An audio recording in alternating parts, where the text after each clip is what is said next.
V priestoroch UVP Technikum predstavilo v týchto dňoch svoju činnosť konzorcium EDIH Casovium. Tvoria ho 3 kľúčové inštitúcie z východného Slovenska. Technická univerzita v Košiciach, Univerzita Pavla Jozefa Šafárika v Košiciach a klaster Košice IT Valley. Tento projekt prináša podnikom a organizáciám výnimočnú príležitosť transformovať svoje podnikanie a činnosť a naštartovať cestu k digitalizácii. Pre malé a stredné podniky a organizácie verejného sektora sú ponúkané služby bezplatné. EDIH považujeme za veľký úspech, pretože sa nám podarilo na východe, tu na v Košiciach vlastne postaviť nejakú vec, ktorá bude na prospekt celej spoločnosti. Zjednoduším v podstate EDIH má za úlohu prepájať znalosť, ktorá je na univerzitách a firmách s problémami, ktoré sú v malých a stredných podnikoch, rovnako v samospráve.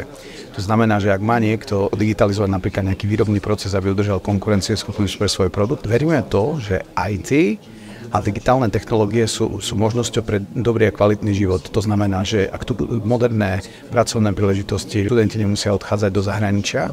V regióne Prešovského a Košického kraja sa v úvodnej fáze projektu poskytne 160 služieb. Vznik takýchto európskych centier digitálnych inovácií je momentálne v pilotnej fáze. To znamená, že máme pomerne limitované množstvo peňazí, ktoré vieme poskytnúť na trh, a to, čo sa sleduje, je množstvo poskytnutých služieb. Takže samotné tie služby, ktoré budeme ponúkať malým a stredným podnikom, sú pomerne v nízkych hodnotách v tejto fáze, lebo samotný ten projekt je nastavený tak, aby momentálne pomohol nám ako poskytovateľom nastaviť si vnútorné procesy, aby sme tie služby vedeli do budúcna používať aj vo väčšej miere v rámci regiónu. A v tejto fáze ideme poskytnúť 160 služieb v regióne primárne Košického a Prešovského kraja. A ten proces je nastavený naozaj tak, aby tie malé a stredné podniky nemali veľa byrokracie, keď tú pomoc chcú získať. Lebo celá tá pomoc, ktorú ten podnikateľ dostane, je zlepšenie jeho procesov alebo identifikácia miesta, o ktorom ani on možno sám nevie, že je jeho slabinou. Takto v tejto pilotnej fáze sa bavíme o službách, ktoré sú v hodnote do 10 000 eur. To znamená, že v rámci týchto služieb vieme ponúknuť povedzme nejaké zhodnotenie aktuálneho stavu, vieme urobiť návrh opatrení, čo by sa mali zlepšiť.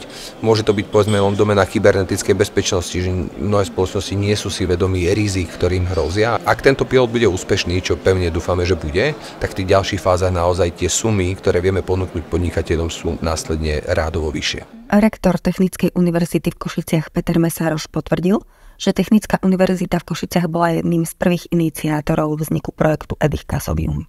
EDIH Casovium je jedinečná príležitosť, strategická príležitosť pre rozvoj regiónu.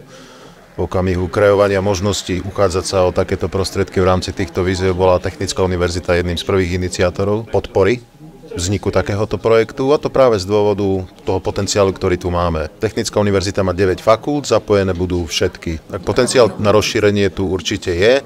Zámerom je naozaj vytvoriť ten priestor na to, aby si tie inovácie v oblasti digitálnych technológií našli tú živnú pôdu, aby sa dostali do reálneho života týchto organizácií. Svoju radosť z projektu EDIH Casovium neskrýva ani primátor mesta Prešov František Oľha. Samozrejme je to obrovská vec, že vznikne IT centrum, ktoré bude poskytovať služby, ale to nie sú služby vo forme služieb, ale naozaj realizácia konkrétnych zámerov a potrieb samospráv.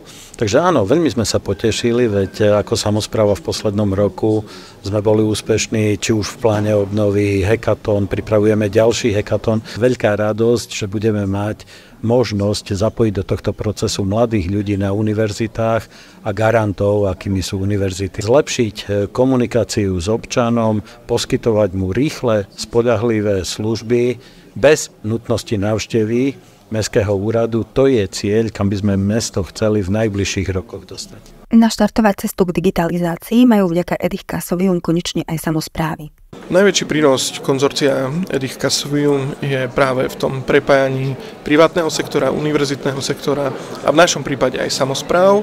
Aj na tomto dnešnom podujatí máme tu na zástupcov niektorých mestských podnikov a organizácií a častokrát práve tieto malé stredné firmy a samosprávy majú ten najmenší peniaz, keď by som to takto povedal, aby mohli investovať do takéto digitalizácie a zlepšovania služieb.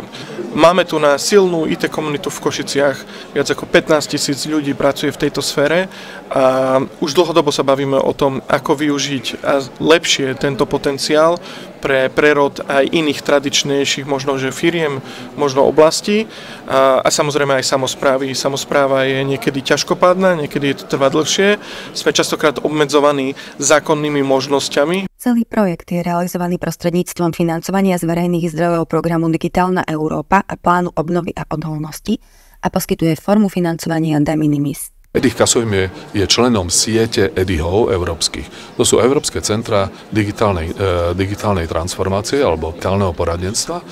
Keďže EDIH Kasovým zároveň poskytuje aj formu financovania tzv. De minimis, to znamená, že podnikateľ v danom prípade buď za túto službu nezaplatí nič, respektíve zaplatí len minimálny poplatok, ktorý bude adekvátny jeho ekonomickému postaveniu. Konzorcium EDIH Kasovium je druhým najväčším EDIHom na Slovensku.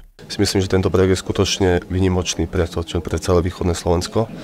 Celá samospráva, jednotlivé samosprávy, čo sú to miesta regionálne, vlastne budú čerpať výhody tohto projektu. Ale je to presne ten znak toho, že ten východ začína sa rozvíjať raz a celé tie snahy, ktoré tu vlastne IT Valley urobilo, či to je UVP Technikum, všetky univerzity, mesto Košice, mesto Prešov a všetci, tak to je niečo, čo skutočne je výnimočné a myslím si, že aj z pohľadu Košického samosprávneho kraja je to veľký úspech.